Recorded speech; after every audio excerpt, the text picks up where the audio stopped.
샬롬. 우리 하나님께서 오늘도 참 좋은 날 주셨습니다. 주 안에서 승리하시기를 축복합니다. 오늘 하나님께서 우리에게 주실 말씀은 에스겔서 제16장 15절에서 34절까지는 말씀입니다. 인생은 우연히 사라지는 게 아닙니다. 또 내 능력과 지식과 경험만 가지고 사라질 수 있는 것도 아닙니다. 우리가 하나님 밖에서는 능력껏 사는 줄 알았습니다. 그리고 소위 말하는 어떤 운명에 사로잡혀서 사는 줄 알았습니다. 그런데 예수님 안에서 하나님을 만나고 난 이후에 인생은 하나님이 이 땅에 존재하게 하셨고 또 하나님이 전적으로 이렇게 주도적으로 이끌어 주심으로 사라지는 거로구나. 인생은 살아내는 거고 사라지는 거예요. 피동태죠. 주권은 하나님께 있습니다.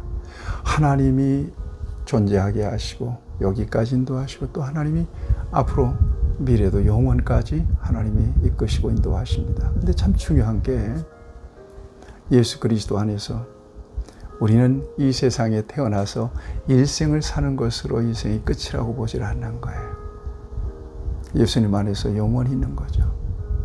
그러니까 이 땅에서 저와 여러분들이 거듭난 하나님의 사람으로 하나님의 자녀로 권세와 복을 누리며 하나님 기쁨을 위하여 살다가 이 세상 이후에는 영원한 하나님 나라에 참여하는 거예요.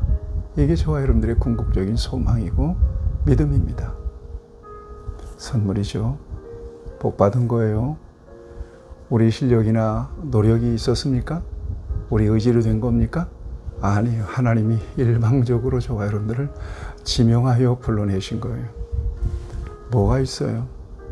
사도 바울이 디모데서에서 그런 고백하잖아요. 내가 하나님 앞에 이처럼 쓰임받게 된 것은 하나님께서 긍휼히 여겨주신 거다.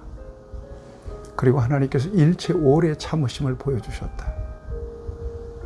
우리가 내놓을 게 없는 거지. 모든 것이 하나님의 은혜를 고백하세요. 그리고 감사하셔야 돼요. 여러분 불평할 이유가 없는 거예요. 가지고 온 게 있어야 불평하지. 뭐 내놓을 게 있어야 불평하지. 아무것도 없는데 이만큼 살면 감사한 거죠. 게다가 하나님께서 우리를 책임져 주신다고 그러잖아요. 공중의 새를 보라, 들의 백합화를 보라. 하물며 너희일까 보냐. 근데 이스라엘은, 예루살렘은 하나님의 같은 은혜를 배반했어요. 잊어버렸어요. 여러분, 앞에서 어떤 비유를 통해서 예루살렘에 관한 비유를 들려주십니까? 여기 보니까 3절 보세요. 이르기를 주 여호와께서 예루살렘에 관하여 같이 말씀하시되 네 근본과 난 땅은 가나안이요 네 아버지는 아모리 사람이요 네 어머니는 헷 사람이라. 네가 난 것을 말하건대 내가 날 때에 배꼽줄을 자르지 아니하였고 너를 물로 씻어 정결하게 하지 아니하였고 내게 소금을 뿌리지 아니하였고 너를 강보로 싸지도 아니하였나니. 버려진 아이예요. 이 아이를 주워다가 데려다가 피투성이 된 아이를 다 씻고 잘 길러서 그리고 뭐를 삼았어요? 왕후의 지위까지 주었다는 거죠. 이런 엄청난 하나님의 은혜를 입은 도성이 바로 예루살렘이에요. 그런데 옛날 다 잊어버렸어요.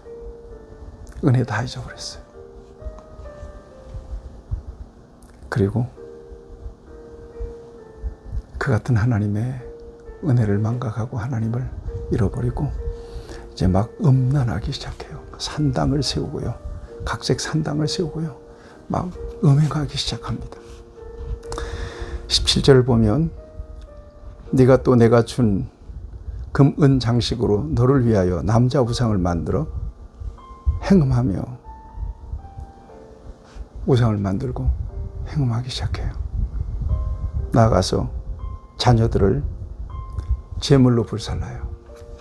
우상에게.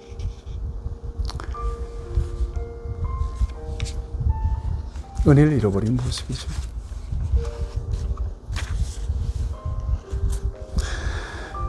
예루살렘은 피투성이로 버려졌던 자신을 하나님께서 어떻게 살리셨는지를 잊어버린 거예요. 망각해버린 거예요. 그는 하나님의 소유. 여러분 16장 8절에서 너를 내게 속하게 하였느니라. 그런데 15절에 보면 네 몸이 그들의 것이 되었다. 그들 뭐예요? 우상의 것이 되어버리고 말았다는 것입니다. 은혜를 잊지 마십시오. 내가 당연히 구원받을 자격이 있어서 구원받은 거 아니에요. 하나님의 자녀로서의 무슨 특별한 자격이 있어서 하나님의 자녀가 된 거 아니에요. 감사하셔야 돼요. 불평할 이유가 없어요. 미래도 저와 여러분들이 열어갈 수 있는 그런 시간이 아니에요. 하나님이 열어주시고 하나님이 이끄시고 하나님이 공급해 주셔야만 우리의 미래가 복된 미래가 돼요. 맡기셔야 돼요. 하나님 우리를 사랑하셨으니 우리를 책임져 주신다. 여러분 그 은혜가 저와 여러분 안에 있기를 축복합니다. 여러분 23절 이하에 보면 예루살렘은 하나님을 버리고 당시 강대국이던 아수를 의지했어요. 세상의 힘을 의지했어요. 이방 나라를 의지했어요. 하나님만 의지했음에도 불구하고 정치적인 안정을 위해서 강대국을 선택한 거예요. 하나님보다 강대국을. 하나님이 이런 예루살렘을 남편을 두고 바람을 피우는 방자한 음녀로 비유합니다. 음란한 여자. 하나님 남편인데 하나님 버렸다는 것입니다. 우상을 섬기며 종교적으로 하나님을 배신했고 강대국을 의지해서 정치적으로 하나님을 등지고 만 것입니다. 하나님은 피투성이가 되었던 예루살렘을 살려내셔서 그분의 아내로 삼아주셨는데 예루살렘은 하나님의 사랑과 돌보심을 잊어버리고 이처럼 배신의 길을 걷게 된 것입니다. 여러분, 이런 신분의 놀라운 상승, 구별, 저와 여러분들이 이 같은 하나님의 은혜를 결코 망각하거나 잊어버리면 안 됩니다. 언제나 우리의 마음, 우리의 의식은 예수 그리스도 안에서 하나님이 더러운 죄인이었던, 소망 없는 죄인이었던 우리를 불러서 거룩한 신부 삼아 주셨구나. 하나님의 신부다 나는. 여러분 그렇게 고백하시죠. 나는 하나님의 신부다. 그래서 하나님만 사랑해야 돼요. 하나님께만 기쁨이 돼야 돼요. 이것이 저와 여러분들의 본분이에요. 여기에 행복이 있어요. 여기에 인생의 성공이 있어요. 견눈질 하지 마세요. 이방 의지하면 안 돼요. 역사의 주인은 하나님이세요. 오직 하나님 의지하여 믿음 안에서 정말 가장 기쁘신 하나님의 사랑스러운 신부로 일생을 하나님께서 주시는 사랑과 또 복을 누리며 살아가는 저와 여러분들이 될 수 있기를 바랍니다. 하나님이 주신 모든 은혜에 감사하며 그 은혜를 배반하지 않는 저와 여러분들이 될 수 있기를 축복합니다. 하나님께서 우리에게 베풀어 주신 은혜 보답하며 살아갈 수 있도록 끊임없이 믿음 주시고 하나님의 신부된 신분을 잃어버리지 않도록 언제나 우리에게 주의 은혜를 부으시며 믿음을 더하여 주옵소서. 예수님의 이름으로 기도하옵나이다. 아멘. 여러분 승리하십시오.